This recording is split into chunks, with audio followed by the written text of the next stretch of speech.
Video presentations. Okay, so they're pretty short. Videos. Can I have everyone's attention?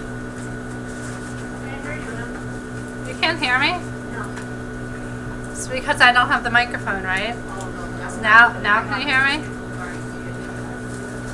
Alright, so 2 presentations. The first one is about 7 minutes. Can someone hit the lights? Oh man. I know. But this isn't simply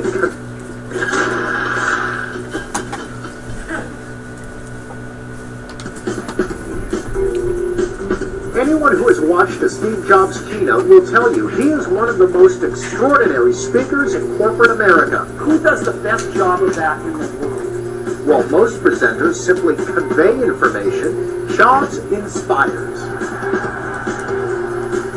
I'm Carmine Gallo, and today I'll walk you through several key techniques that Steve Jobs uses to electrify his audience.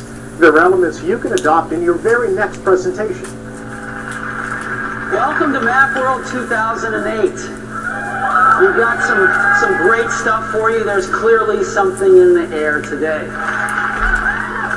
With those words, Jobs opened Macworld 2008, setting the theme for his presentation and hinting at the major announcement of the day, the launch of the ultra-thin MacBook Air. Whether it's a new notebook or the iPhone, Jobs unveils a single headline that sets the theme.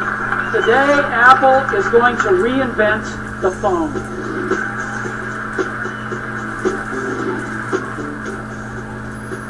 Once you identify a theme, make sure it's clear and consistent throughout the presentation. Think of a staff meeting as a presentation. So let's say you're a sales manager introducing a new software tool to help your team generate, track, and share sales leads. You might kick off your meeting this way. Good morning. Thanks for coming. I know you'll be really excited about this. Today we make it easier for you to make your quota. That's the headline. Easier to make quota. It's memorable, and it sets the direction for the rest of your meeting. It gives your audience a reason to listen. So I've got 4 things I'd like to talk about with you today. right in that Let's get outline. started. Steve Jobs always provides an outline for his presentation and then verbally opens and closes each section with a clear transition in between. Here's an example.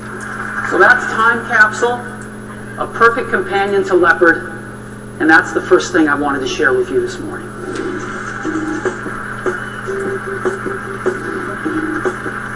The point is, make it easy for your listeners to follow your story.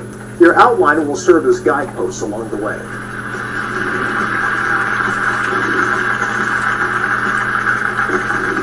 You'll also notice that during his presentations, Jobs uses words like extraordinary, amazing, and cool. He is passionate, enthusiastic, and it shows. Incredible, unbelievable, amazing, awesome, extraordinary year for Apple. You know, your audience wants to be wowed, not put to sleep. Too many people fall into this presentation mode. It's stiff, it's formal, it lacks pizzazz.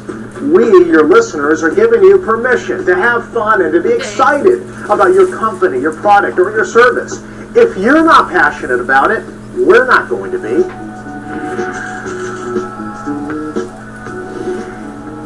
Remember, Jobs isn't selling hardware. He's selling an experience. If you offer numbers and statistics, make them meaningful. We have sold 4 million iPhones to date. If you divide 4 million by 200 days, that's 20,000 iPhones every day on average. Numbers don't mean much unless they're placed in context. Managers, connect the dots for your listeners. Recently, I worked with a company that launched a 12-gigabyte memory card. 12 gigabytes! That number doesn't mean much to most people, so we put it into context. We said that's enough memory to listen to your music while traveling to the moon and back. Now, 12 gigs means something to me. Make numbers meaningful. One of the most effective elements of a Steve Jobs presentation is that they are easy on the eyes. His presentations are visual and simple. While most speakers fill their slides with mind-numbing data and text and charts, Jobs does just the opposite. He uses very little text and usually one, maybe two images per slide. You see, you want to paint a picture for your audience without overwhelming them. Inspiring presentations are short on bullet points and big on visuals. If you really want your presentation to pop, treat it like a show, with ebbs and flows, themes, and transitions. Jobs includes video clips, demonstrations, and guests. He also has a knack for dramatic flair that's very effective.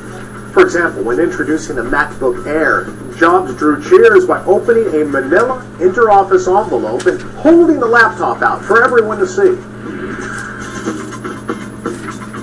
This is the new MacBook Air, and you can get a feel for how thin it is.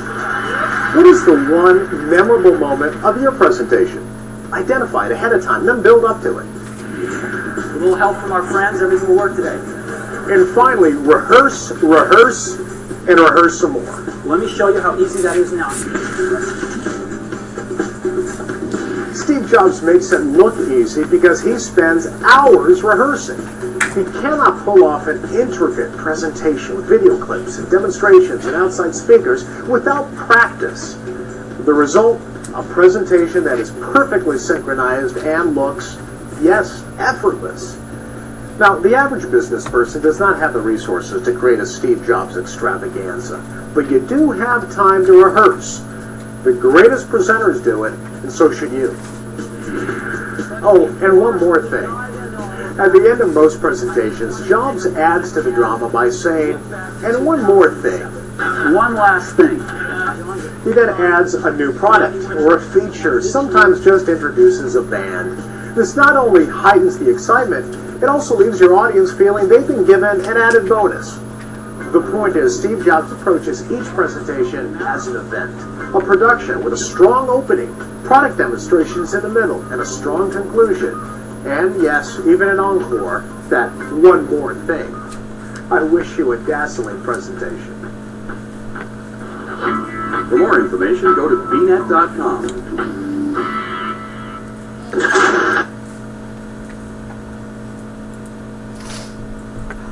Alright. Any feedback? Do you guys see how that's going to be helpful? So, we haven't talked a lot about it, but you're going to be doing a group presentation, right, that we're going to get to a little bit later. And that practicing is important, obviously, with any presentation. But this BBC presentation is geared to be a professional presentation, so we break into two groups. And we do want you guys to have practiced it. We don't want this to be like you're getting up there for the first time. So I think the day before we do a dry run to make sure that you guys are prepared as much as possible.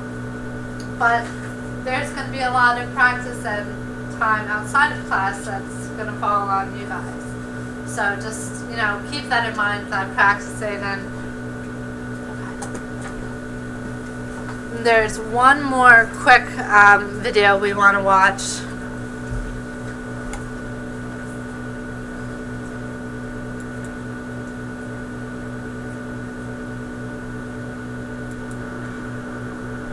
There's something in the air. What is it? Well, as you know, Apple makes the best notebooks on the planet. The MacBook and the MacBook Pro. These are the standards in the industry by which competitive products are judged. Well, today, we're introducing a third kind of notebook. It's called the MacBook Air. Now, what is the MacBook Air? In a sentence, it's the world's thinnest notebook. So, what does that mean? Well, we went out and looked at all the thin notebooks out there. Most people think of these, the Sony TZ series. They're good notebooks, and they're thin. Right? This is what they look like. Side view there. We looked at all of them out there and kind of tried to distill the best of the breed of all of them. And, you know, they generally weigh about 3 pounds. They're, in this case, in the Sony's case, they're about 0.8 inches to 1.2 inches thin. They're wedge shaped. It's quite representative. They compromise, though, to get the weight down on things like the display. They have an 11 or 12-inch display, most of them an 11. They also compromise on the keyboard. Instead of putting full-size keyboards in, they make miniature keyboards. And they don't run them as fast as they could because their thermal envelopes don't support faster processors. So we looked at this and we said, what do we like and what do we think is a compromise here? We think the weight's a good target, 3 pounds. But we think there's too much compromising to get there. Too much compromising on thickness, too much compromising on less than a full-size display, less than a full-size keyboard, and we think you could put even more performance in one of these products. So, let's take a look at the thinness first. This is that Sony product. Again, one of the best in the field. 1.2 inches down to 0.8 inches. This is the MacBook Air.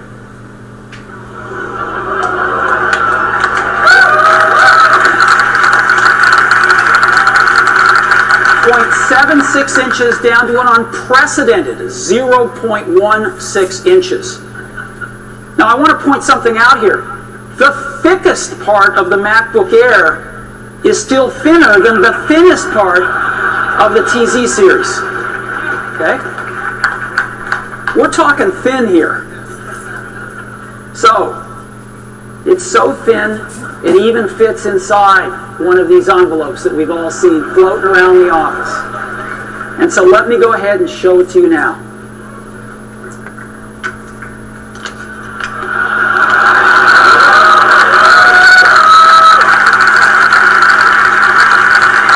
This is it.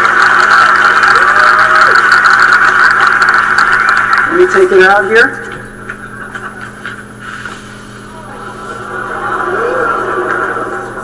This is the new MacBook Air, and you can get a feel for how thin it is.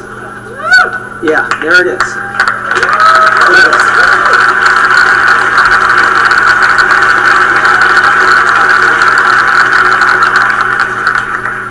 All right. Amazing product here. Full-size keyboard, full-size display. And this is what it looks like. Isn't that amazing?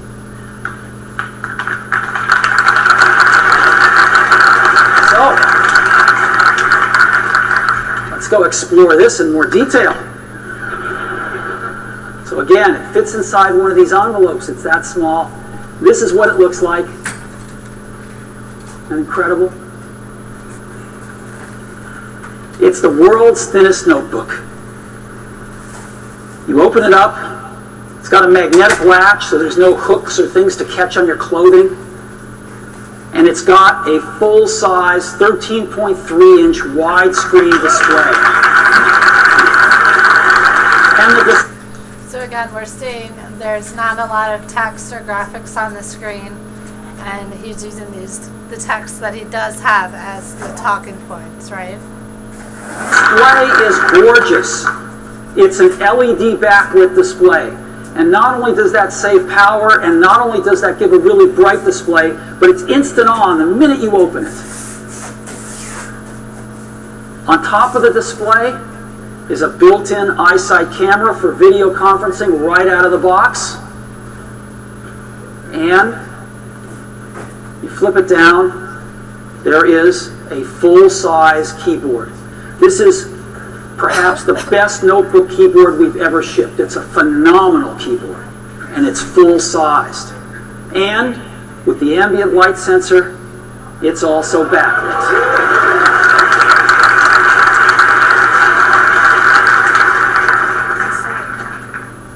I'm sorry? We've got a very generous trackpad, which is great. We've also built in multi-touch gesture support.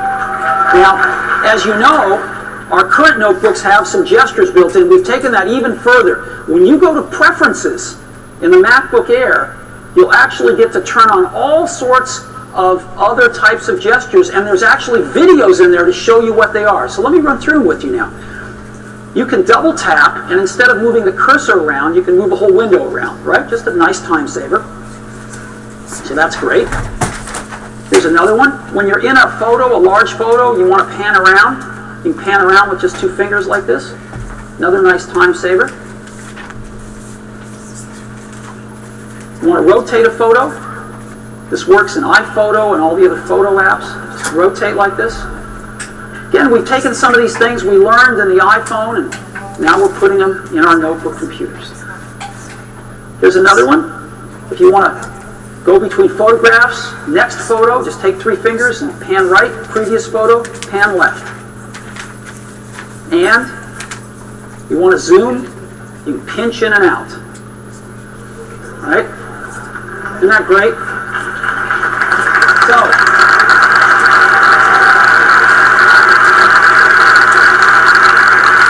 multi-touch gestures. Pretty amazing. And again, you can see how beautiful and thin this product is. Now, how did we fit a Mac in here? How did we do it? I'm still stunned that our engineering team could pull this off. Well, let's look at the bottom.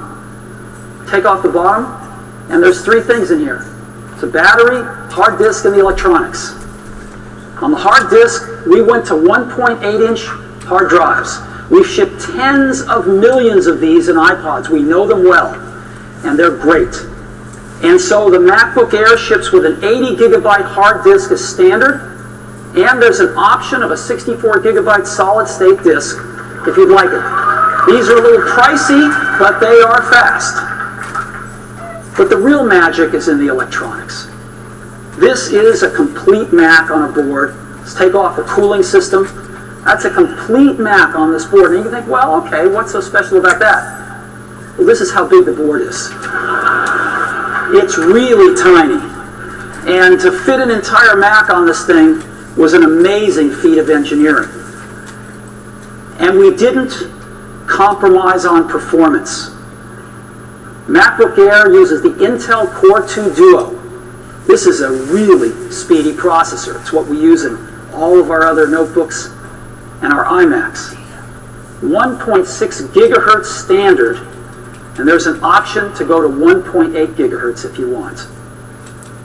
Now,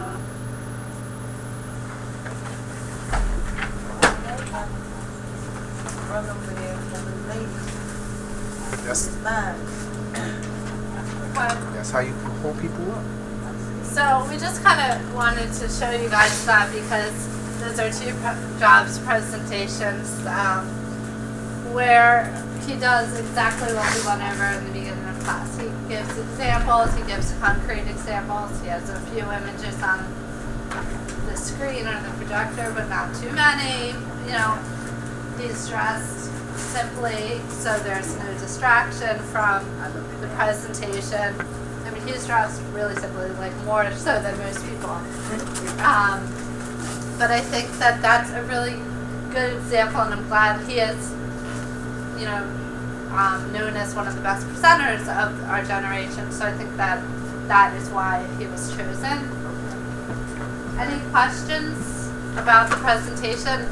Again, we're hoping that you take all of these lessons so that when your group presentation finally comes together, you'll have this as background. So these are good examples. We'll go over that in an upcoming class, but it's going to take the whole time. So one group will go one half, and the other group will go the other half.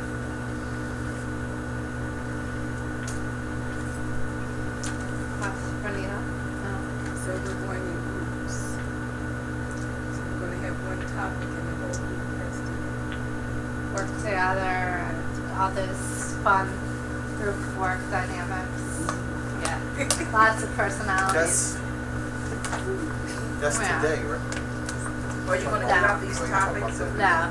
Yeah, we're gonna get to that. It's not on today's slides.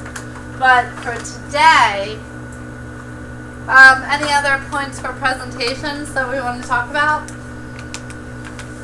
No?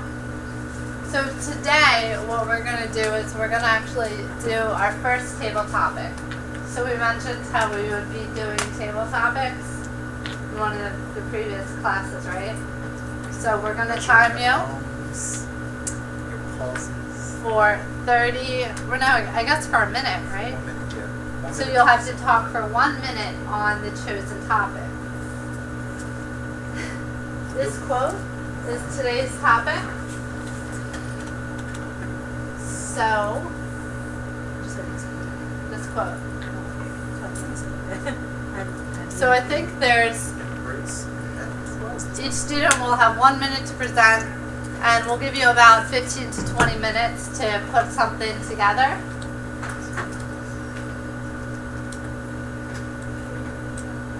Embrace Sorry, an thanks, attitude of true abundance. Embrace an attitude of true abundance. For us to just, I'm you not- have 1 minute to present after being given Yeah. 15 minutes to That's what prepare. I'm. So you'll be given 15 minutes to come up with a 1 minute presentation on how to embrace an attitude of true abundance, Or what that means to or you. what that means to you. I didn't come up with that, so See y'all did. this will be interesting for me. And See what if you guys come up with. See y'all did. an Yeah. attitude of true abundance. Well, abundance, Embrace an attitude of abundance true abundance. is A lot. having a lot of something. So, an attitude, to have an attitude of having a lot of something is like appreciating everything that you have. And some people don't. Some people don't appreciate everything that they have, and they take it for granted. So what we're asking you is, how would you embrace that attitude of Thank you. true abundance?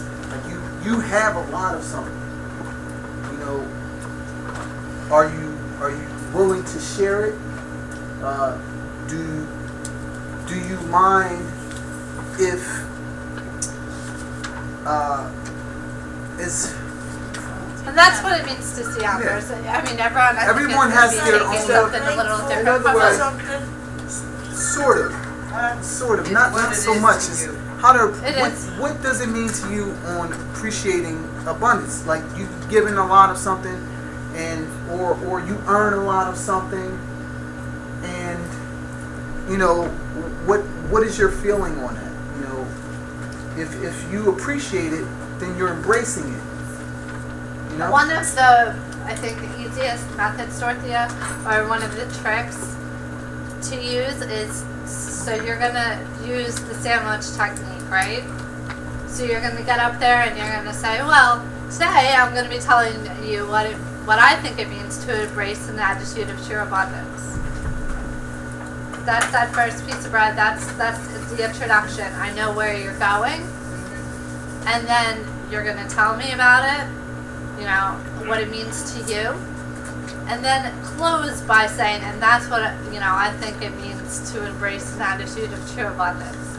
It's a way to kind of cheat and kind of gain yourself, those few seconds, but it's also a good way, just like in an interview, to be able to understand the question a little more. Okay? So, since this is the first time, if you guys want to take notes or anything like that, you definitely can. I got a idea. I know this is like each student is going to give their own presentation. But how about if we pair into twos? Yeah. Because I see that some people. Why not? Okay. I'm just a whole Right. Okay. It's personal. Okay. Does anyone want to work with someone else? Patrick's willing to, if anyone else wants to work with him. I'll work with Patrick. Okay. That's cool. That's So you cool. guys still have to do your own presentation, but Right. you You'll can still kind have of to talk. do your own presentation. It's Oh, I was just, kind of hoping he would just do the presentation for both of us. No. Now Come that's on, not Eileen, we're on to embracing that. true abundance. Alright. So 15 minutes and then we want everyone to present. Embrace